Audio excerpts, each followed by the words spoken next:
Hello everyone, this is doctor Mansi from Bharat homeopathy. आज मैं आपके साथ बात करूंगी कि आईबीएस में जो आपको कॉन्स्टिपेशन होता है वो आप कैसे अपने घर में कुछ चीज़ें करके उसमें राहत पा सकते हैं। सबसे पहले हम ये जान लेते हैं कि आईबीएस क्या होता है। आईबीएस होता है इरिटेबल बॉवल सिंड्रोम, जिसमें जो आपके बॉवल्स होते हैं वो या तो बहुत ज़्यादा स्लो हो जाती हैं या बहुत ज़्यादा फास्ट हो जाती हैं। अगर वो स्लो वर्क करेंगी तो आपको कॉन्स्टिपेशन हो जाता है, और अगर वो बहुत ज़्यादा फास्ट वर्क कर रहे हैं तो आपको डायरिया हो जाता है। साथ में आपको ब्लोटिंग, आपको गैस की शिकायत, आपको पेन भी महसूस हो सकता है। तो आज हम बात करेंगे आईबीएस सी यानी कि आईबीएस कॉन्स्टिपेशन।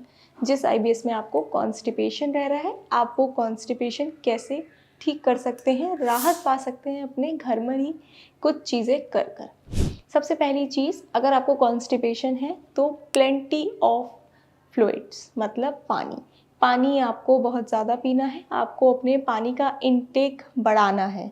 अगर आप अपने पानी का इंटेक बढ़ाओगे, आप हाइड्रेटेड रहोगे, तो कहीं ना कहीं आपको कॉन्स्टिपेशन में रिलीफ मिलने लगेगा। ये बहुत ज़रूरी होता है। हाइड्रेशन आपको रखना है, आपको अपनी बॉडी हाइड्रेटेड रखनी है। सिर्फ कॉन्स्टिपेशन ही नहीं, बाकी चीज़ों में भी आपको बहुत फ़ायदा मिलेगा अगर आप हाइड्रेटेड रहते हैं तो।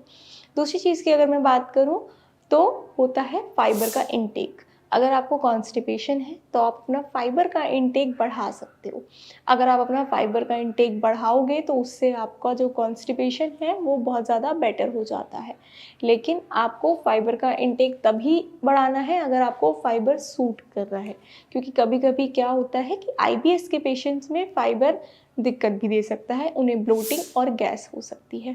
तो इस चीज़ का ध्यान ज़रूर रखें कि अगर आपको फाइबर से कोई दिक्कत नहीं हो रही है तो आप अपना फाइबर का इंटेक बढ़ा सकते हो। तीसरी चीज़ की मैं बात करूँ तो होती है रेगुलर एक्सरसाइजिंग, एक वॉक।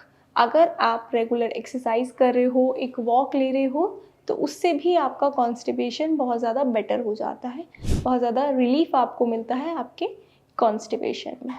चौथी चीज़, आपको अपनी डाइट में फॉडमैप्स वाली जो चीज़ें होती हैं वो कम लेनी है। फॉडमैप्स क्या होता है? कार्बोहाइड्रेट की चेन होती है जो कि कई तरीके के खाने की चीज़ों में पाई जाती है।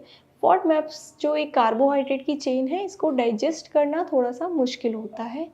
इसीलिए जिन भी चीज़ों में फॉडमैप्स कार्बोहाइड्रेट की चेन प्रेजेंट होती है वो चीज़ें आपको कम से कम लेनी है, क्योंकि ये डाइजेस्ट करना मुश्किल होता है। आखिरी चीज़ यानी कि पांचवी चीज़ की अगर मैं बात करूँ तो वो है प्रोबायोटिक्स फूड्स। प्रोबायोटिक फूड्स जैसे कि दही, ये सारे ही फूड्स आपके कॉन्स्टिपेशन को बहुत ज़्यादा बेटर करते हैं। आपके जो गट के बैक्टीरियाज होते हैं, गट माइक्रोब को रेगुलेट करते हैं, उनको मेंटेन करते हैं। इससे आपका कॉन्स्टिपेशन बहुत हद तक बेटर हो जाता है। तो ये जो 5 चीज़ें मैंने आपको बताई हैं, अगर आप अपने घर में अपनी डेली लाइफ में इनको इंक्लूड करते हैं तो आपको जो कॉन्स्टिपेशन है आईबीएस के कारण, उसमें बहुत ज़्यादा इम्प्रूवमेंट नज़र आएगा। और साथ में ही आपको आईबीएस का ट्रीटमेंट लेना बहुत ज़रूरी है, क्योंकि आईबीएस एक ऐसी बीमारी है जिसको आप इग्नोर नहीं कर सकते। आईबीएस आपके डाइजेस्टिव ट्रैक्ट को धीरे धीरे बहुत ज़्यादा इम्पेक्ट करती है, बहुत ज़्यादा सेंसिटिव कर देती है।